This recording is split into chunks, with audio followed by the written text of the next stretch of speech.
Assalamu alaykum qarindoshlar, qanday ahvolinglar? Men Amerikadan doktor Mehmet demin.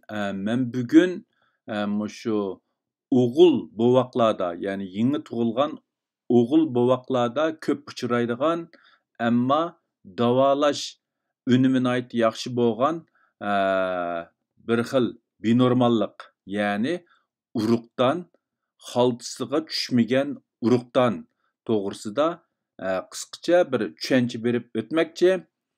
Bo'libmi bak mushu yangi to'y qilgan, yangi farzandlik bo'lgan qarindoshlarniki alohida diqqat berishini umid qilaman.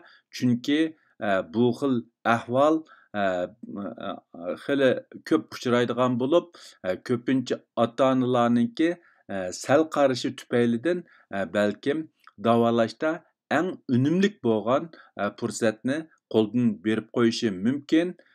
Bu ko'rinishga nihoyatda oddiy bir masala bo'lsa-mu, biroq vaqtida bir taraf qilinmagan vaqtida, bovoq cho'ng bo'lib, ya'ni kelgusida to'y qilgan vaqtida keyniga yondirg'ili bo'lmaydigan ba'zi oqibatlarni keltirib chiqarishi mumkin. Shu sababdan yosh ota-onalar o'zlarininki yangi tug'ilgan bovoqlarda bu xil ahvolni bayqagan aman uningga hargiz sal qaramaslik kerak. Shu sababdan men bu temada qarindoshlarga qisqacha bir tushuncha berib o'tmoqchi. Urug'dan yoki tashoq mushu o'g'il bolalarniki nihoyatda muhim bo'lgan bir jinsiy a'zosi bo'lib, uninki normalligi kelgusi farzandlik bo'lish bo'lmaslikda nihoyatda muhim. Bugun so'zlamoqchi bo'lgan bu urug'donninki urug'dan xaltasiga tushmaslik ahvolini so'zlashdan burun oldi bilan shu urug'donniki normal o'rni va binormal o'rni to'g'risida ozroq tushuncha bermoqchi. Ota-ona bo'lib baqqanlar hammaylar bilamiz, bola o'g'il bola tug'ilgandan keyin ikki tarafida ikki dal urug'dan bo'lib, bu urug'dan xaltasi ichiga joylashgan. Normalda yangi tug'ilgan bovoqlarning urug'dan yoki tashqi urug'dan yoki tashoq xaltasi ichida bo'lib, ba'zi bir bovoqlarning, ya'ni oz sonda bak ko'p uchirmasimi, lekin ba'zi bir bovoqlarniki urug'dan yoki tashqi urug'dan yoki tashoq xaltasiga tushmagan ahvollar mavjud bo'lib, u bir xil binormallik hisoblanadi. Ko'pincha hollarda yolg'iz bir tarafdagi urug'dan xaltasiga tushmagan ahvollar mavjud bo'lsa, ba'zi qisman ahvol ostida ikkili tarafdagi urug'dan xaltasiga tushmagan ahvollar mavjud.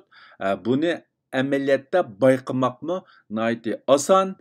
Shu urug'dan xaltasi yoki tashoq xaltasini tutib baqsaq, ichida bo'shliqini his qilamiz.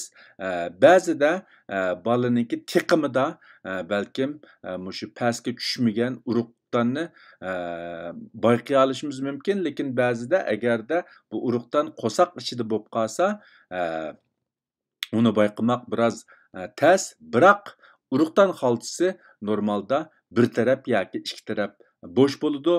Buni bayqash nihoyat oson. Buni bayqagan aman cho'qim buningga sal qaramaslik, doktor bilan doktorga ko'rinib, doktorning fikrini anglash nihoyat muhim. Hamda bu urug'dan shu urug'dan xaltasiga tushmagan ahvol ostida u nada bo'ladi degan vaqtida, urug'dan xaltasiga tushmagan urug'danning o'rni 60% ahvolda urug'dan xaltasining yuqori tarafiga joylashgan bo'ladi. 25% ahvolda tiqimiga joylashgan bo'ladi. Taxminan 15% ahvolda urug'dan qo'saq ichida bo'ladi. Bu odatda shu urug'donniki binormal o'rniniki ko'p uchraydigan joylari bo'lib, bu xil ahvolni biz bayqagan aman yuqorida men deb o'tgandagidek hargiz sal qaramasligimiz kerak.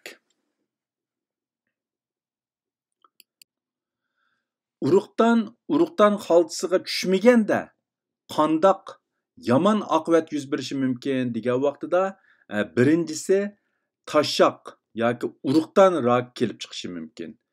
Bu rak bo'voq vaqtida yoki o'smir vaqtida emas, balkim 30-40 yosh yoki uningdan cho'ng bo'lgan vaqtida kelib chiqishi mumkin, lekin buningki asosi shu bo'voq vaqtida silingan bo'ladi. Bo'libmi bak shu men yuqorida deb o'tgandagidek shu bo'voqninki urug'dani bo'voqning urug'dani shu urug'dan xaltasiga tushmagan qo'saq ichiga joylashib qolgan ahvol ostida bu urug'dan yoki tashoq rakininki paydo bo'lish nisbati boshqa normal odamlardan yuqori bo'ladi.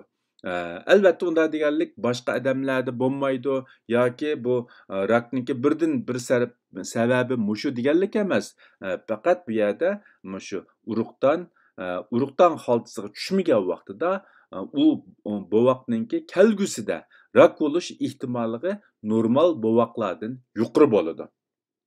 İkincisi, erlik tug'maslik kelib chiqishi, ya'ni kelgusida farzandlik bo'lolmasligi mumkin. Bo'libmi har ikki urug'dan xaltasiga tushmagan vaqtida bu xil ehtimollik texmi yuqori bo'ladi. Bir urug'dan xaltasiga tushmagan vaqtida tug'maslik ehtimoli yuqorilagan bo'lsa, ikkala urug'dan xaltasiga tushmagan vaqtida u xil bo'voqning kelgusida farzandlik bo'lolmaslik ehtimoli nihoyat yuqori bo'ladi. Nima uchun? Bu urug'dan faqatla o'rni almashqanga shunchalik yomon oqibat kelib chiqamdi degan vaqtimizda urug'dan faqat badan temperaturasidan sal tuvan bo'lgan urug'dan xaltasi ichida normal yetilalaydigan bo'lib, agar urug'dan xaltasi ichiga tushmay, teqimi yoki qo'saq ichida turib qolsa, u yerning temperaturasi urug'dan xaltasidan sal yuqori bo'lganligi uchun urug'dan va uning ichidagi urug' yuqori temperaturada normal yetilalmaydi. Ya'ni Allah insonlarni yaratgan vaqtida badan temperaturasini bir xil, urug'dan xaltasining temperaturasini uningdan sal tuvan qilib yaratgan bo'lg'achqa, bu urug'dan va uning ichidagi urug'ning yetilishi shu badan temperaturasidan tuvan bo'lgan urug'dan xaltasi ichida normal yetilalaydi, lekin urug'dan temperaturasidan yuqori bo'lgan badan temperaturasi ichida bu urug'dan va uning ichidagi urug'lar normal yetilanmaydi. Shu sababdan agar urug'dan xaltasi ichiga tushmagan bo'lsa, bu xil urug'danniki normal yetililishi to'salg'iga uchrab, kelgusida men yuqorida deb o'tgandek rak kasali va tug'maslik kelib chiqishi mumkin. Unda qanday qilish kerak? Bu davolash nihoyatda bir oddiy bir davolash usuli davolash bo'lib, faqat shu ota-onalar uningga sal qaramagan vaqtida davolashninki unumi nihoyatda yaxshi. Meningki qarindoshlarga shu yangidan to'y qilgan yoki yangidan ota-ona bo'lgan qarindoshlarda bu jihatda yaxshi bir savodga ega bo'lishi, agar farzandlarda shu xil ahvolni bayqagan hamon darhol doktorga ko'rinib, aniq diagnoz qo'yishni alohida tavsiya qilaman. Diagnoz aniq bo'lgan vaqtida operatsiya qildirib, urug'dan xaltasi ichiga tushirish kerak. Bu operatsiya nihoyatda oddiy bir operatsiya bo'lib, operatsiya qancha burun qilinsa, uning unumi shuncha yuqori bo'ladi, yomon ta'sirimi shuncha tuvan bo'ladi. Bu meningki shu